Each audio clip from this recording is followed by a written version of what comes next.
जिस गन्ने से गुड़ इतना काला होता है उसकी चीनी इतनी सफेद कैसे हो गई? केमिकल्स उसमें डाले जाते हैं।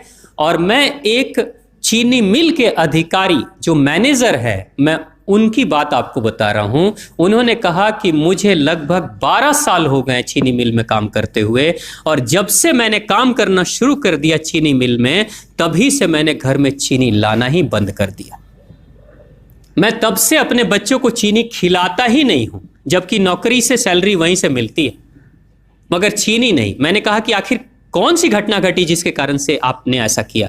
तो उन्होंने बताया एक छोटी सी घटना कि चीनी मिल में जो ये पानी निकलता है ना, चीनी के बनने के बाद उस प्रोसेसिंग में जो पानी निकलता है, उस पानी में वो सारा केमिकल भी मिक्स रहता है, और उस पानी को चीनी मिल वाले लोग अक्सर एक टंकी में जमा करके रखते हैं।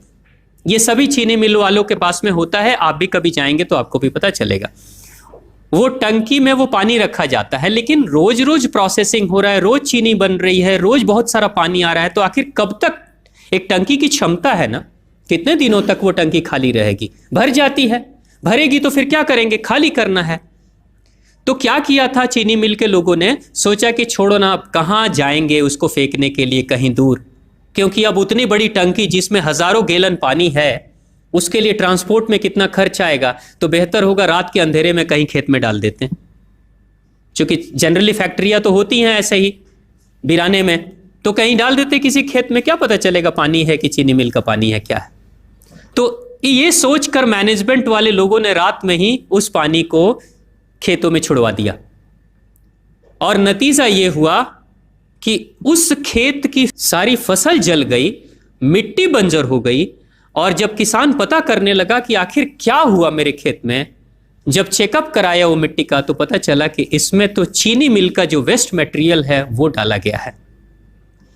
तब उसको खबर मिली कि हाँ, किसी स्टाफ ने बताया कि हाँ, हमारे चीनी मिल से ही पानी डाला गया था आपके खेत में, और पूरी मिट्टी बंजर हो गई। उसने केस कर दिया और चीनी मिल वाले को मुआवजा देना पड़ा लाखों रुपए। तभी से वो स्टाफ कहते हैं कि जो मिट्टी को बंजर कर दे वो इंसान के शरीर में जाए तो क्या करेगी। उसी के बाद से मैंने अपने घर में चीनी लाना बंद कर दिया। और सच्चाई है, लगभग अगर आप देखेंगे तो अंग्रेजों के आने के समय अंग्रेज पहला चीनी मिल इन्होंने भारत में ही लगाया था। पहला चीनी मिल भारत में ही अंग्रेजों का लगा, और अंग्रेजों ने चीनी की शुरुआत की। भारत के लोग गुड़ खाते थे, चीनी नहीं खाते थे। उन्होंने बहिष्कार किया, बिल्कुल नहीं, लेकिन चीनी और चाय पत्ती दोनों के लिए लोगों को तैयार किया गया था। चाय पिला पिला कर फ्री में चीनी के लिए तैयार किया गया, और चाय के लिए भी तैयार किया गया। अंग्रेज ने जब से ये शुरू किया है, और पिछले 50 वर्षों से हमारे समाज में चीनी खाने का प्रचलन बहुत तेजी से बढ़ा है, और उसी समय से भारत के लोगों के बच्चों के शरीर में कैल्शियम की कमी होनी शुरू हो गई है।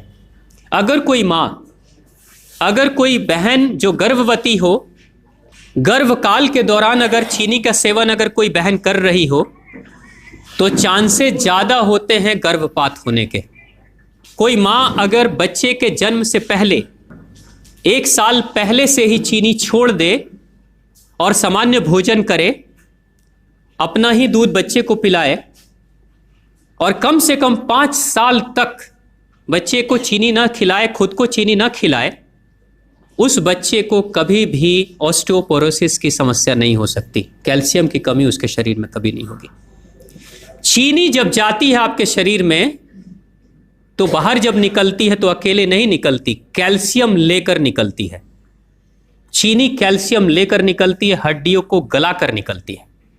और जिसके शरीर में कैल्शियम की कमी हो जाती है, उसके शरीर में मैग्नीशियम, पोटेशियम, आयरन सबकी कमी हो जाती है। कैल्शियम वो तत्व है कि जिसके शरीर में कम हो जाए, सारे तत्व कम हो जाएंगे, और कैल्शियम की कीमत पे चीनी हम खाते हैं।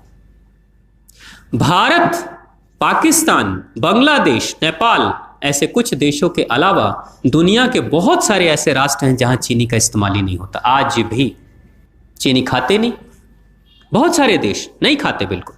आप गुड़ खाया करिए, वो ज्यादा बेहतर है, चीनी को छोड़िए।